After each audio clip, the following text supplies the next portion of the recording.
사실 제가 준비한 내용이 그렇게 많진 않아요. 한 주 동안에 특이한 상황들이 좀 있었잖아요. 지금 시장 같은 경우 보면은 CPI 지수 같은 경우도 상당히 이제 높게 나오고, 사실 인플레 지표 자체는 뭐 시장이 놀랄 만큼 어떻게 보면 서프라이즈가 나왔다고 볼 수도 있는데, 근데 뭐 아시다시피 기술주도 올라가고 시장도 올라가고, 제일 특이한 상황은 이제 다 연동이 돼 있죠. 연동이 돼 있는데 10년물 국채금리가 보시다시피 지금 1.4포인트대로 지금 내려왔거든요. 여러 가지 복합적인 이유가 있어요. 복합적인 이유인데 그거 하나씩 살펴보고, 금리가 좀 떨어지다 보니 섹터 로테이션이 다시 좀 가치주 쪽에서 기술주 쪽으로 다시 돌아온 것 같고, 그래서 뭐 ARKK라든지 뭐 개인 투자자들이 좋아할 만한 뭐 그런 기술주들이 많이 올라와서 한 주 동안 좀 성과가 나셨을 것 같은데, 핀비즈에서 잠깐 보게 되면 일주일 동안 퍼포먼스거든요.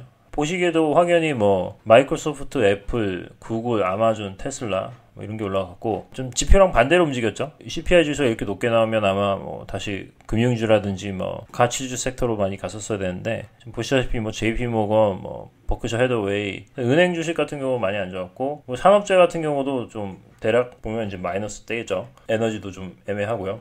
그 이유가 뭘까? 그런 부분에 대해서 뭐 간략하게 일단 말씀을 드리고, 또 궁금한 사항 있으면 질문을 받아도 될 것 같습니다. 그래서 JP모건에서 나온 자료인데 제목은 좀 관련이 없어요.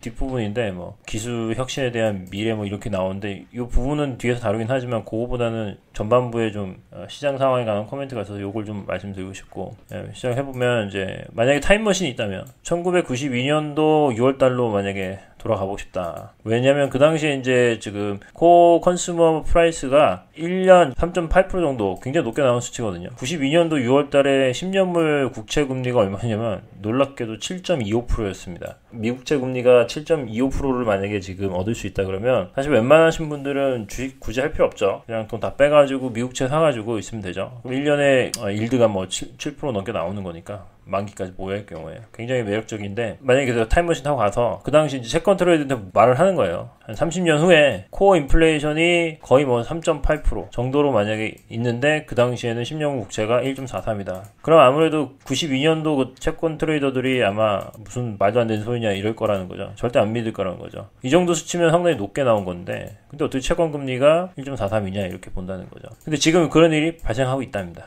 그럼 궁금하죠. 그럼 도대체 인플레이션 지표하고 왜 채권금리 여기 반대로 가냐? 여기에 대한 뭐 분석은 되게 많은데 그래도 이제 좀 한번 정리를 해보자면, 첫 번째 이유는 이제 시장은 이미 인플레이션 지표가 높게 나올 거를 이미 반영하고 있었다는 거죠. 그래서 앞으로가 더 중요하다는 거죠. 지금 나온 수치들은 어쨌든 과거 수치인 거고, 그러면 이제 앞으로도 이렇게 높은 수치가 나올 것이냐. 연준에서 계속 지속적으로 얘기하죠. 기저효과 때문이다. 그래서 굉장히 이거는 일시적일 것이고, 앞으로는 이런 것들이 상당히 이제 톤다운 될 거라고 생각하고 있고, 현재까지 어떤 전망보다도 인플레이션과 채권 시장의 흐름을 잘 보여준 데가 이제 구겐하임의 스칸 마이너드와 캐나다 리서치 회사 캐나코드가 있거든요. 그 두 군데가 제가 이제까지 본 자료 중에서 제일 정확하게 맞았어요. 올해 같은 건 채권 시장 전망, 적어도 10년물 국채 금리에 관한 전망에서는 공통적으로 얘기했던 거는, 과거에 미국채 시장의 베어마켓인 경우를 이제 다 조사를 해가지고 데이터 포인트를 구해가지고 평균을 구해보니까 보통 1분기 정도의 채권 가격이 많이 하락을 하다가, 베어마켓의 경우에 말씀드린 거예요. 그러니까 후반부로 가면은 뭐 쿠폰도 받고 여러 가지 이제 채권 가격이 좀 안정성을 취하면서 토탈 리턴을 보면 좀 회복하면서 끝나는 뭐 그런 상황이었거든요.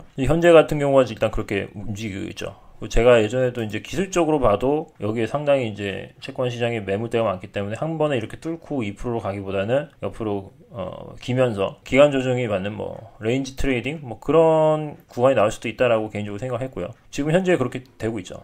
그건 어디까지 이제 기술적인 거고, 내용은 어쨌든 간에 시장에서는 이제 인플레이션은 과거고 현재 나오는 건 앞으로 봤을 경우에는 아무래도 남은 기간 동안에는 기저효과 이런 효과도 많이 없어지기 때문에 인플레이션이 좀 많이 톤다운 되지 않을까 생각하는 거고, 두 번째가 이제 뭐 악마는 디테일에 숨겨져 있다 뭐 이런 얘기 하는데, 구겐하임이 계속 얘기했던 거죠. 내용을 봐야 되는데, 예전 라이브 때도 말씀드렸듯이 중고차 가격 때문에 올라간 거지 지속 가능한 인플레이션을 유발하는 쪽은 아직 높지 않다는 거죠. 그래서 지금 같은 경우는 굉장히 이제 중고차 가격이라는 건 결국 차량용 반도체 가격이 이제 생산이 안 돼가지고 일시적으로 된 건데, 결국 이거는 이제 해결된다고 보는 거죠. 다시 이제 서플라이 체인이 가동이 되기 시작하고 하면. 그래서 지속 가능한 인플레이션에 들어간 항목이 사실은 두 가지인데, 하나는 헬스케어고 하나는 이제 거주지에 관한 항목이거든요. 쉘터 인플레이션이라고 하죠. 그래서 얼마를 렌탈비 얼마에 내냐. 그 내가 지금 자가로 살고 있는 집을 만약에 렌탈을 냈을 경우 얼마 정도 받아야 되냐 뭐 그런 것들을 이제 했는데 그거 같은 경우는 지금 수치가 뭐 그렇게 오버시팅 되는 시그널이 전혀 없다는 거죠.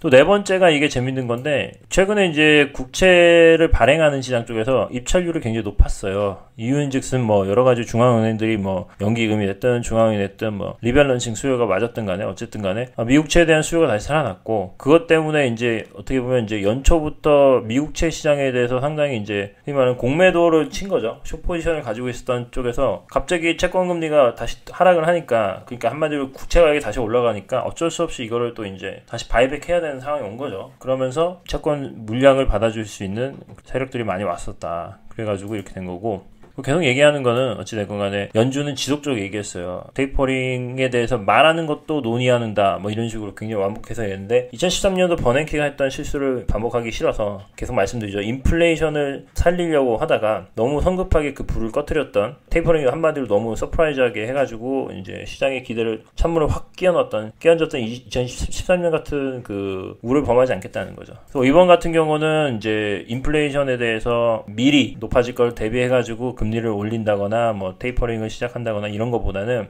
이 불씨가 어느 정도 확실히 살아나는 걸 확인을 하고 그 다음에 이제 좀 더 후행적으로 한다 그랬죠. 프리엠티브가 아니라 리액티브하게 그런 거를 계속 시그널을 줬는데 시장에서 안 믿었다가 이제 드디어 이제 사람들이 연준에서 보는 거는 지속 가능한 인플레이션 그러니까 아까 말한 헬스케어와 그리고 이제 거주지 이런 인플레이션 그것도 보고 더 중요한 건 이제 고용지표죠. 여전히 뭐 1,000만 명 정도 되는 사람들이 작년 2월 대비 뭐 실업자로 여전히 남아있기 때문에 이 사람들이 일단 돌아와야 될 거 아니에요? 돌아오려면 어쨌든 6월에서 9월에 걸쳐서 이제 실업 수당 이런 것이 많이 없어지고 그 다음에 복귀를 하고 그 다음에 또 뭘 본다 그랬죠? 그 완전 고용의 정의가 어떤 전체적인 총합이 2020년 레벨을 회복하는 그게 아니라 그 내용을 본다 그랬잖아요. 인종과 연령과 교육 수준별로 한 계층도 고용으로부터 크게 소외되지 않는 그 정도 수준까지 가려면 아직 한참 멀었죠.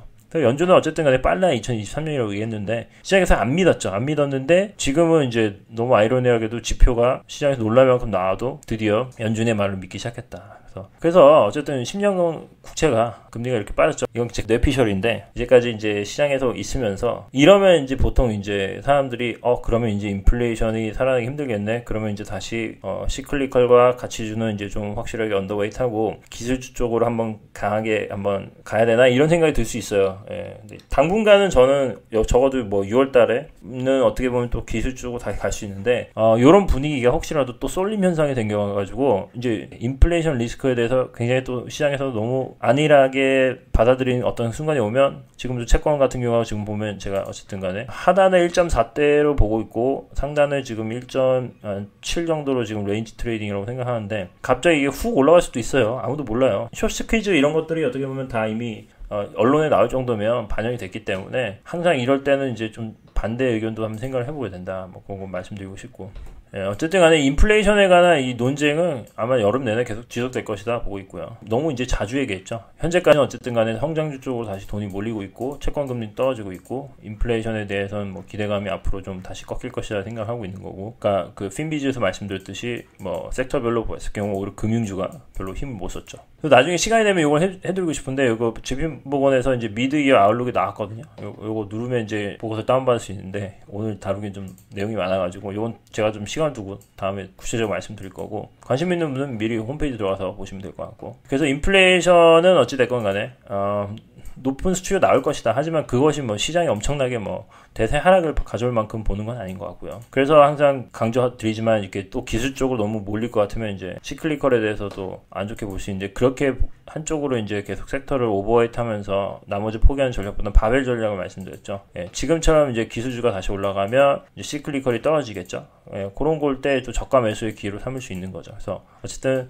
밸류 시클리컬 하고 이제 기술주, 성장주 이런 부분을 골고루 잘 가져가는 전략을 계속 강조드렸던 거고 누가 아웃퍼폼하냐 언더퍼폼하냐 그게 중요한 게 아니라 전반적인 시장의 방향성을 말씀드린 거죠. 요거는 지금 요 보고서에서는 따로 나와 있지 않는데 최근에 이제 제가 여기도 링크를 보내드렸거든요. 그 회원분들 위해서 이렇게 게시판에다 글을 올렸는데 요 원본이 있어요. 원본을 이렇게 보여드리면 JP모건의 이제 퀀트 그루라고 얘기하는 마르코 콜라노빅이라고 하는데 6월 8일날 기사가 나왔어요. 인플레이션 리스크에 대해서 인지를 하고 있지만 여전히 이제 시장에 대해서 긍정적으로 보는 뷰거든요. 이분은 이제 상당히 이제 시클리컬에 대해서 강조를 해요. 근데 이거는 이제 구분하셔야 되는 게 지금 홈페이지에서 말씀드리는 거는 하우스 뷰고, 이 마르코 콜라노빅 같은 경우는 이제 물론 하우스 뷰도 있지만 본인의 어떤 개인적인 뷰를 좀 더 강하게 얘기하시는 분이거든요. 언론에서. 워낙 이제 잘하신 분이니까 이것도 이제 이해를 하셔야 되는데, 어찌됐건 간에 핵심이 이거죠. 시클리컬에 대해서 이분은 더 오버웨이트 한다고 생각하지만 인플레이션 리스크 감안하더라도 연말까지 이제 주식시장에 대해서는 굉장히 이제 불리시하게 생각하는 거죠. 이분이랑 정반대 의견을 가지고 계신 분이 모건 스탠리의 마이크 윌슨이라는 분이에요. 이분도 굉장히 잘했죠. 두 분이 작년 그 저점일 때 공통적으로 이제 바닥 찍었다, 사자라고 했는데, 올해 같은 경우 상당히 갈리죠. 재밌어요. 또 어쨌든 간에 마이크 윌슨 같은 경우는 계속 10에서 15% 조정할 가능성이 있다라고 얘기를 하고 있고, 뭐 근거는 계속 뭐 언론에서 얘기하는 그거예요. 그러니까 뭐 밸류에이션 높다, 그리고 뭐 서플라이 쇼티지와 레이버 쇼티지와 인플레이션 리스크에 대해서 시장이 굉장히 간과하고 있다, 이렇게 얘기하는데, 어쨌든 JP 모건에 있는 이분 같은 경우는 전 개인적으로 이 뷰를 더 맞다고 생각하는데, 지나보면 알겠죠. 그래서 앞으로 이분은 여전히 이제 그 밸류 스탁을 좀 더 오버웨이트 했으면 좋겠다고 얘기하고 있는데, 지금부터는 이제 지루하게 움직이는 이 옆으로 기는 구간이 어느 정도 끝나고 조만간 이제 시장이 다시 한번 이렇게 상승할 것이다 라고 얘기를 하고 있죠. 뭐 주식하신 분들한테 상당히 좋은 어떤 뷰로 보일 수 있는데, S&P 차트를 한번 보여드릴게요. 저랑 약간 비슷하게 생각하는 것 같은데, 지금 마르코 콜라노빅 그분 같은 경우는 이제 이런 거죠. 4월부터 이렇게 옆으로 계속 S&P가 이렇게 움직였죠. 이 안에서 뭐 기술주냐 뭐 가치주냐 이런 거에 따라서 사람마다 생각이 달랐을 수도 있는데, 지금 차트상으로 봤을 때 약간 이런 흐름이 나오지 않을까 한 거거든요. 이렇게 보면은 이렇게 옆으로 기다가 이렇게 W자 만들고 지루하게 가다가 이제 쭉 올라왔어요. 이렇게 갑자기. 그러니까 이거 단기 트레이딩을 하신 분들 같은 경우는 이런 식으로 가다가 이제 이렇게 올라가 버리면 하다가 그냥 놓쳐버리는 경우죠. 그리고 나서 이게 옆으로 쭉 기었거든요. 한 달, 두 달, 한 세 달 정도 거쳐서 이렇게 가다가 쭉 올라갔는데, 요 레그죠. 요 레그를 만약에 참여를 못했으면 상당히 소외가 됐겠죠. 지금 요 기간이 지금 두 달 걸쳐서 이렇게 나오는데, 아마 마르코 콜라노빅 같은 경우는 이런 시나리오를 그리지 않는가 싶습니다. 이런 식으로 만약에 상승한다 그러면 4,400대죠. 지수로 하면. S&P로 하면 4,400대. SPY니까 이거는. 그러니까 440 정도가 되면 저는 좀 가능할 것 같거든요. 이거 갑자기 휙 올라갈 수도 있어요. 6월 달에 될 수도 있고, 뭐 7월에 거쳐 될 수 있는데, 이 기간이 이제 되면은 이제 상당히 시장에서 또 굉장히 과열 징후가 보이겠죠. 지금 같은 경우는 Fear and Greed 인덱스 보면 상당히 지금 뉴트럴 상황이죠. 전혀 과열의 징후가 보이지 않아요. 여러 가지 이제 지표를 봐도. 직관적으로 보기에는 이제 심리 지표인데, 근데 아까 말씀드렸듯이 뭐 그런 어떤 흐름이 만약에 나온다, 정말 이렇게 SPY로 424가 예를 들면 440로 훅 올라간다, 그러면은 요 Fear and Greed 인덱스가 굉장히 가파르게 슉 올라가면서 다시 한 80대로 가지 않을까, 개인적으로. 그러면 이제 또 시장에서는 막 환호를 하고, 사람들이 막 또 주식 이제 올타임 하이고 이제 쭉 간다 이렇게 생각하겠죠. 근데 그럴 때 항상 또 조심해야 되죠. 좀 약간 유연하게 보는데, 저는 약간 마이크 윌슨 이분이 콜을 좀 빨리 한 거 아닌가 싶어요. 지금 뭐 10에서 15% 조정받는다고 얘기했잖아요. 만약에 한 4,400 정도가 되면 사실 이런 커멘트가 나와도 사실 말이 된다고 생각하는데, 지금으로서는 저는 만약에 제가 손을 들어준다면 마르코 콜라노빅이 조금 더 맞지 않나? 개인적으로 생각하고 있습니다. 의외죠. 굉장히 뭐 5월에 팔아야 된다 막 이런 얘기 했는데, 올해 같은 경우 또 안 먹혔죠. 지금 현재까지는.